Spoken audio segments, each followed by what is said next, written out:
Choosing your fader hand can be a daunting task. I struggled with the decision for years. I've tried my dominant hand on the record, I've tried my dominant hand on the fader, I've crossed my hands, and I've even flirted with hamster style for about a minute. I came to the conclusion that each had its own benefit, so I would switch up depending on my comfort level and the technique that I was doing. If I was baby scratching, I liked my dominant hand on the record. If I was chirping, I liked my dominant hand on the fader. If I was dropping a record, I would use both hands, but if I dropped a record with my dominant hand and I wanted the baby scratch on the opposite deck, I would sometimes cross my hands. I had my own unique system and it worked for me. That was until I started playing out. Tokyo is DJ heaven and living here is a dream come true. Record stores are easy to find and turntables are standard pretty much in every establishment. It couldn't have been any better for me until the moment I started playing out. At that time, I was rolling with just a record bag, headphones, and needles. It was just before DVSs became the norm, so I couldn't use workarounds.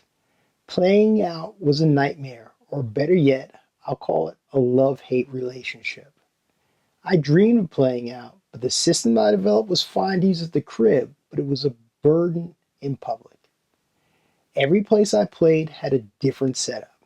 I'm not talking about equipment either.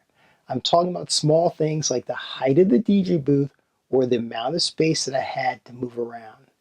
I never imagined that I would have to account for small things like that and the effect that they would have on my system.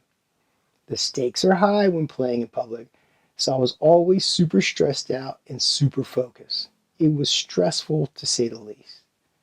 The good thing is that all of that has changed and those days are over. And it isn't because of technology. However, I must admit that I have used technological workarounds in the past. But who really wants to have to do that? Luckily, as I said before, those days are over. If you've seen any of our videos, you might have noticed that I scratch with both hands.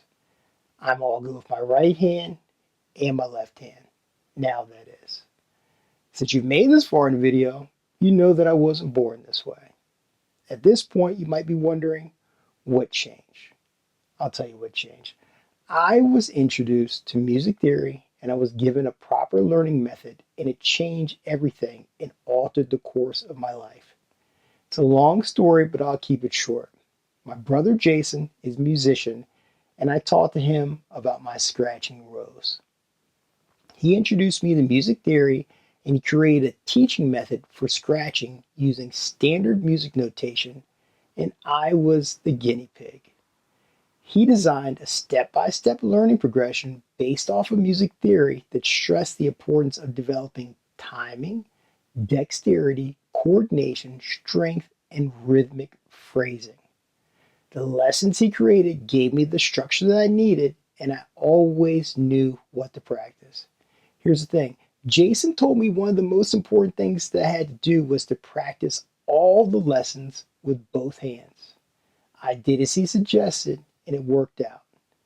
I no longer have the fader hand blues. I can now scratch and use the fader with both hands. If you have the fader hand blues and you want to start scratching with both hands, go to our channel page and check out our baby scratch, chirp, stab, cut, and drop playlists. All the lessons include free PDFs to make it easier to learn. Watch the videos and practice everything with both hands.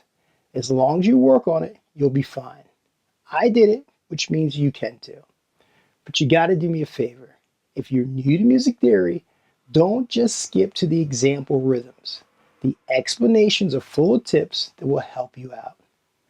Once you're done with that, and you want more rhythms to practice, check out our book, Scratching Made Easy Turntable Method. Links are in the description. Peace.